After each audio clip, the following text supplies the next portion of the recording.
I have a boyfriend now, and he's going to stay over at this house, so can you give up this room for us? Zoe walked into the room without even knocking and dropped that bombshell, and for a moment I forgot how to breathe. Her face bore a hardened expression that held a kind of determination, unlike her usual carefree demeanor. Just minutes ago, I had been gazing at my newborn son Caleb's sleeping face, soaking in the rare moment of peace that had finally arrived. The incision from the C-section throbbed with pain, making it hard to laugh or even cough. Still, the warmth of the tiny life in my arms filled me with such joy that it made me forget all the pain. That happiness was shattered like glass by a single sentence from my sister. For a moment, I couldn't even process what she had said. I kept replaying her words in my mind. A boyfriend? Give up the room? Did she really just say that to her sister, who had just undergone a C-section and needed complete bed rest? It had only been 3 days. After more than 24 hours of labor, I had delivered Caleb via emergency C-section. I still remembered the chill of the anesthesia, the numb sensation of the scalpel slicing my skin, and finally, the powerful sound of his first cry. My husband Connor, stationed overseas as a soldier in the U.S. military, couldn't be there to witness this miracle. That's why I had planned to stay at my parents' house and raise my first child with the help of my mother and Zoe until he returned home. On the morning of my discharge, the attending doctor gave me a firm warning in a gentle but serious tone. Samantha, a C-section is major surgery. You must take it easy and stay on strict bed rest for at least 6 weeks. I could feel the weight of those words with the dull ache that remained in my abdomen. But right after I was discharged, my world was thrown from heaven into hell. Are you kidding me? Zoe, you know what condition I'm in. The doctor said I need complete bed rest for 6 weeks. I managed to squeeze out those words, and she replied while picking at her nails with a bored look. So what? Doctors always say that just to be safe. You're being dramatic. I felt the blood drain from my face at her thoughtless response. Was she actually serious? I called out to my mother, who I believed was in the living room, for help. Mom, can you come here, please? When she came rushing in, I told her what Zoe had just said. But the words that came out of her mouth weren't in my defense. Samantha, calm down a bit. Let's listen to Zoe's side, too. What do you mean, let's talk? I just gave birth to a baby. I have a huge wound on my stomach, and even moving is a struggle. Are you seriously telling me to get out of this house? Even at my desperate outcry, my mother didn't so much as raise an eyebrow. Instead, she looked down at me with a pitiful yet cold gaze. Zoe has the right to be happy, too. Do you plan to stay in this house forever? You have Connor, don't you? It's time you built your own family. But Connor's job in the military keeps him stationed overseas most of the time, so until our lives settle down, we all agree to live together in this house. Situations change. With that single phrase, my mother froze my heart completely. Listen to me, Samantha. Women have been giving birth just like you for thousands of years. Stop using that as an excuse to rely on your parents forever. It's pathetic. Her words seared into my chest like hot iron. I fought back tears with all my strength. Mom, what are you saying? I'm supposed to be on bed rest, and this house. Enough already. My mother's shout rattled the air in the room. It had always been like this. No matter how right I was, if Zoe wanted something, my mother would always take her side. Even when Zoe spilled juice on my brand new textbooks, I was the one whom she scolded. You're the older sister. You should have kept them somewhere she couldn't reach. The expensive gaming console Zoe wanted was given to her right away. But when I asked for money to buy college reference books, she said, get a part-time job and pay for it yourself. To my mother, Zoe was the cute younger daughter, clever and good at getting what she wanted. I, the independent one, was always the strong older daughter who didn't need help, who was expected to endure everything in silence. Clinging to my last hope, I brought up the financial truth of this household. Wait, Mom, this wasn't the deal. Did you forget? After Dad passed away, Connor and I have been the ones paying for this household's living expenses. Considering my husband's frequent overseas assignments, we had decided that it would be too hard for me to raise a child alone. That's why we, who had long hoped to have a baby, agreed that I would stay at my parents' house until things calmed down. It was something the whole family had agreed upon. After my father passed away, Connor and I offered to cover most of the household expenses in order to support my mother, whose income had become unstable, and Zoe, who was still a student. When we first started living together, my mother said this. But if you're moving in, this old furniture and these appliances won't do. We'll need a bigger refrigerator, and we don't even have a proper sofa where everyone can relax. Moved by her words, kind-hearted Connor and I decided to purchase a full set of new large furniture and appliances out of our savings so that the whole family could live comfortably. At that time, we never imagined that such kindness would be betrayed in this way. My mother scoffed at my words. Household expenses? We don't need them anymore. Zoe's influencer work has started to take off, and from now on, she'll be earning a steady income every month. I was speechless. Then Zoe said shamelessly, That's right. You don't have to pay the household expenses anymore. From now on, my influencer income will be more than enough to support this house. So we don't need you anymore. What are you talking about? My boyfriend is also a well-known influencer. We've been told we'll definitely succeed if we work together. And to do that, we need a proper filming studio. This room is perfect. It has the right size and great sunlight. She continued her selfish comments as if brushing aside something that was in her way. Besides, honestly, if we're going to be filming real videos and having him over, a crying baby in the background would be the worst. It would completely ruin the vibe.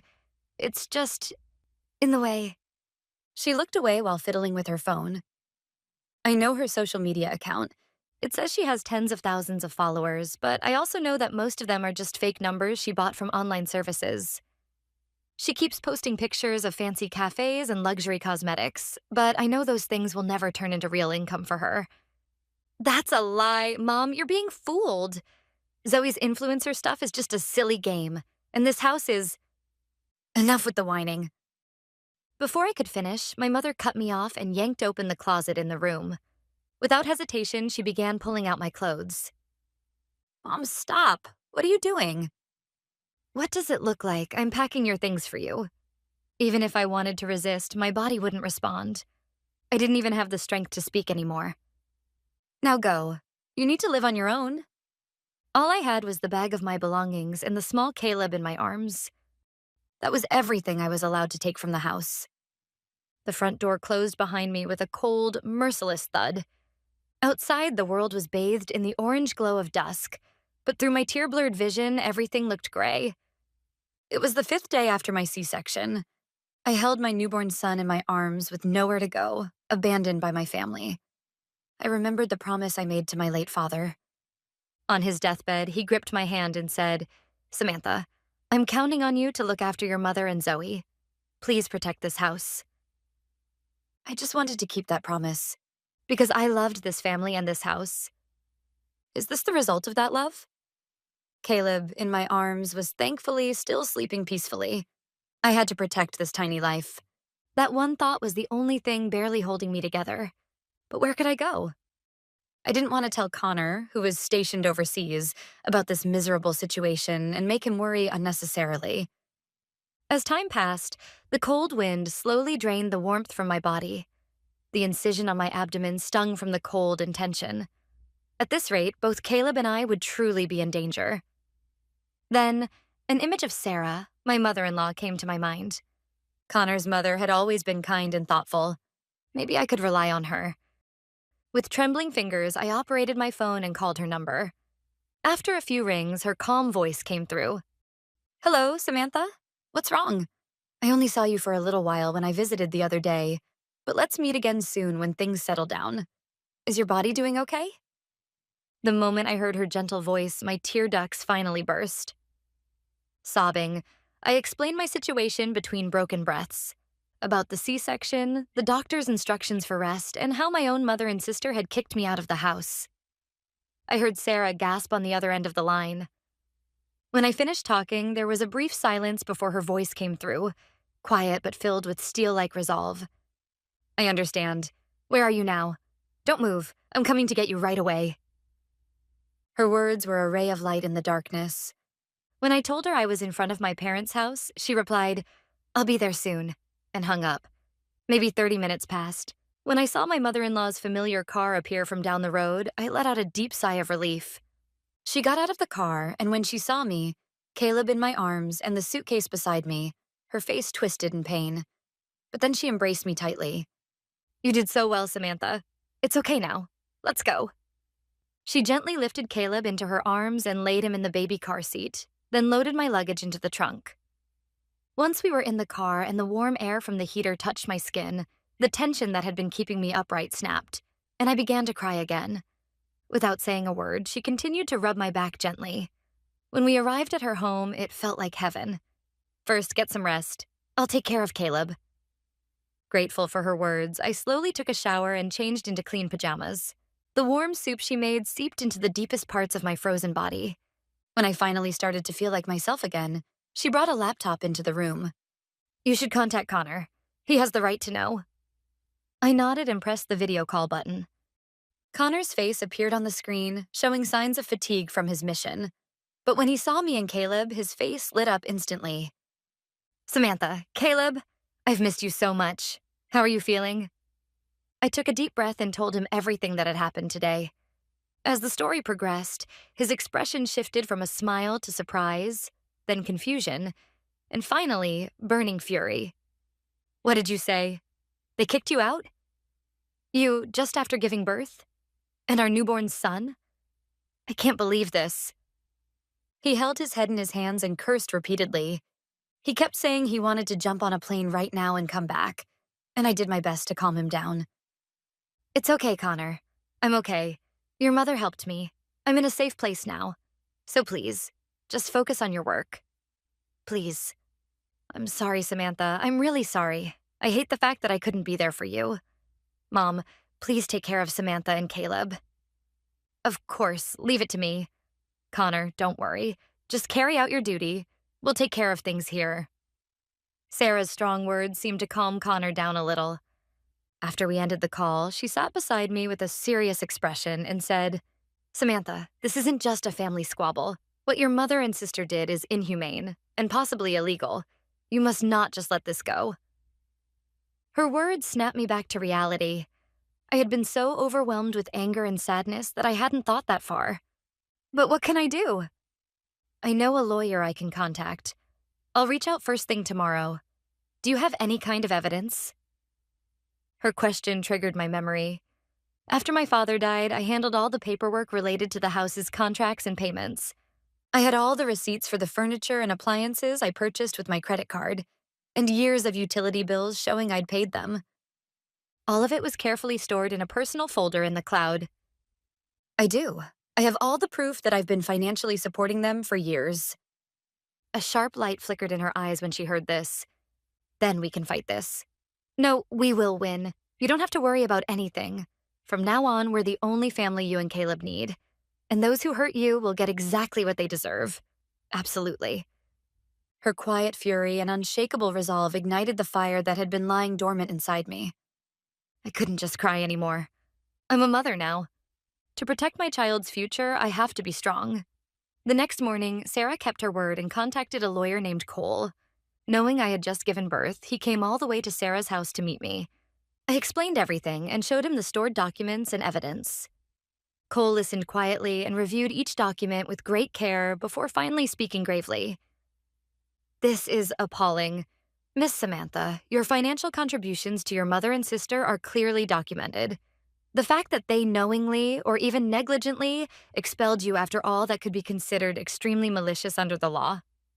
He laid out several legal options, and among them was a clear path to channel my anger in a lawful and just way. First, we'll demand the immediate return of the personal property you purchased. In addition, we can file a claim for damages due to unlawful occupancy. Their actions may even constitute fraud. His calm and precise words transformed my emotional rage into a cold and calculated sense of revenge. After Cole left, I quietly said to my mother-in-law, Sarah, will you help me? I want to take action first thing tomorrow morning. She smiled and said, Of course I will. I'll make the arrangements right away. The next morning dawned with a strange tranquility, like the calm before a storm. I had grown up in this quiet, tree-lined suburban neighborhood. Slicing through the peaceful morning air, 3 massive moving trucks pulled up in front of my parents' house with an imposing presence. My mother and Zoe, still in their pajamas, ran outside and stood frozen in disbelief at the sight. Muscular movers stepped down from the trucks, completely ignoring my mother and sister, and entered the house in an orderly fashion, according to the checklist held by their team leader. In his hand was the detailed list of personal property I had created the night before. The large TV in the living room, the sofa, the dining table, the state-of-the-art refrigerator in the kitchen, the dishwasher, all of them were items Connor and I had purchased and installed over the past 5 years for the sake of this family. What? What is this? Who do you people think you are, barging into someone's house like this? My mother screamed hysterically, but the team leader simply held up a piece of paper with a cold expression. It was the legally binding proof of ownership and notice of property retrieval drafted by Attorney Cole. According to this document, all listed items are the legal property of Miss Samantha. We are here under rightful authority to remove them. If you interfere, we will notify the police. Hearing those words, my mother turned pale and collapsed to the ground. Zoe stood beside her, unable to grasp what was happening. Then my phone began to ring loudly. The screen displayed, "Mother." I took a deep breath and pressed the answer button. "Samantha, what on earth is going on? Stop this right now." Her voice shrieked with rage and confusion from the other end of the line, and I could hear Zoe crying in the background. "Mother, I'm sorry, but from now on, all communication will go through my attorney, Mr. Cole. I am not permitted to speak with anyone else about this matter." "An attorney? What nonsense. Don't be ridiculous. You're our family." "You're the ones who threw me out of the house. That ended our family relationship. I'm simply reclaiming what's mine. Also, you will soon receive a formal eviction notice through my attorney, so please be prepared." She gasped, then burst into mocking laughter. "Eviction notice? Don't be absurd. That house is mine. You have no right to tell me to leave." I didn't even feel like arguing anymore. "You'll understand when the notice arrives." With that, I ended the call and immediately blocked her number. Soon after, a call came in from Zoe, but I rejected it as well. There was no need to hear their voices anymore. About 30 minutes later, I was sitting in the quiet living room of Sarah's house, feeding Caleb a bottle of milk in my arms. A photo sent by my mother-in-law, passed through the local crew leader on site, appeared on my phone screen. What it showed was the empty shell of what used to be our living room, and in the middle of it, my mother and Zoe were sitting hopelessly on the floor. Even as I looked at that image, my heart remained strangely calm. There was no guilt, no pity. Several days passed. A formal eviction notice by legal owner was delivered to the house. During that time, my phone buzzed endlessly with calls and messages from my mother and Zoe like a raging storm, but I never answered once. Life at Sarah's house was astonishingly peaceful. She created the perfect environment for me to focus on caring for Caleb as a mother. Nutritious meals, clean clothes, and above all, peace of mind. The pain from my C-section wound eased with each passing day, and I could feel the emotional wounds from my family slowly beginning to heal as well. I also spoke with Connor daily through video calls, and hearing his voice gave me immense strength. But that peace was shattered one night without warning. The front door was pounded on so violently I feared it might break. Who could it be at this hour? Sarah furrowed her brows in suspicion and walked toward the entrance. Sitting on the sofa with Caleb in my arms, my heart tightened with an ominous sense of dread. As soon as Sarah opened the door, a furious scream erupted from beyond her shoulder. "Where's Samantha? Bring out that ungrateful daughter of mine." It was my mother's hysterical voice. "What is going on? The power in the house is completely cut off. All the furniture is gone, and now we get an eviction notice? Are you telling us to just die?" Zoe's shrill voice followed immediately. My mother-in-law stood firmly in front of the door with unwavering composure. "Calm down, this is my house. It is not a place for you to come storming in and yelling." But neither of them paid any attention to her words and violently shoved her aside, barging into the living room. The moment they saw me sitting on the sofa, they rushed toward me with furious expressions like demons. "Samantha, how could you do something so cruel, you devil?" My mother glared at me with eyes full of hatred. Standing next to her, Zoe crossed her arms and said, "It was the right thing to kick you out. You only ever think about yourself. You're a cold-hearted person. Taking all the furniture and kicking us out of the house? That's no different from committing a crime." The moment I heard those words, something inside me snapped. "Stop it!" My voice was quiet, but cold as ice, and for a second they were both speechless. I gently moved Caleb to his bed and slowly stood up. This little performance of yours, it's over. At that moment, my mother-in-law quietly placed a thick file on the living room table. It was all the evidence I had prepared to hand over to my lawyer. I opened the file, pulled out one document, and thrust it in front of my mother's eyes. Look at this, Mom. These are my credit card statements from the past 5 years. This one's from when I bought the living room sofa and refrigerator. This one's for the television. Do you see how much financial support we gave you? Then I slowly pulled out the single most important and weighty document from the file. It was an official deed bearing the seal of the notary public. Moreover, you've made a fundamental mistake. You never had the right to kick me out of that house in the first place. I gently slid the deed across the table in front of my mother. Before Dad passed away, he legally transferred full ownership of the house to me. He understood everything, your unstable income and how inexperienced Zoe still was. That's why he entrusted me, his eldest daughter, with this house, to make sure it would be protected. My words left my mother and Zoe frozen as if struck by lightning. Look closely at the deed. Whose name is written as the owner? With trembling fingers, my mother pulled the deed toward herself and stared in disbelief at the name Samantha Reed printed on it. You were never the owners. You were simply living in my house. And yet you threw the rightful owner, me, onto the street with my newborn son. I've never heard of such disgraceful ingratitude in my life. No, that can't be. My mother collapsed weakly to the floor. And then I delivered the final blow. You are no longer my family. My words made my mother bury her face in her hands and break down in tears, while Zoe glared at me with hateful eyes. At that moment, my mother-in-law, who had been quietly watching everything unfold, finally stepped in. She firmly but calmly grabbed both of them by the arms with a strength that left no room for argument. This conversation is over.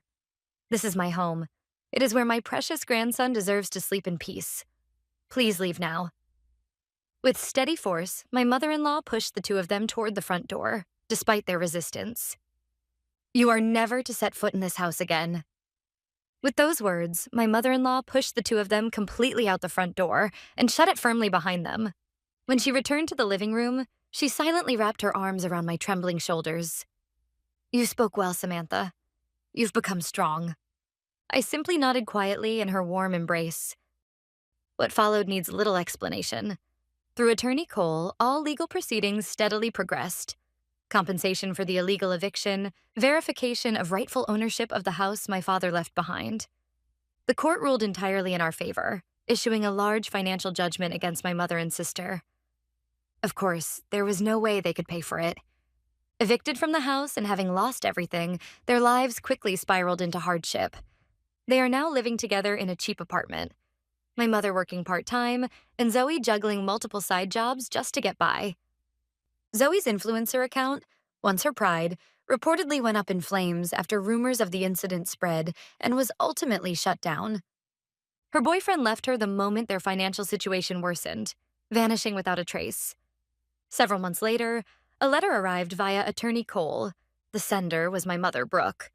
The trembling handwriting was filled with words of regret and apology.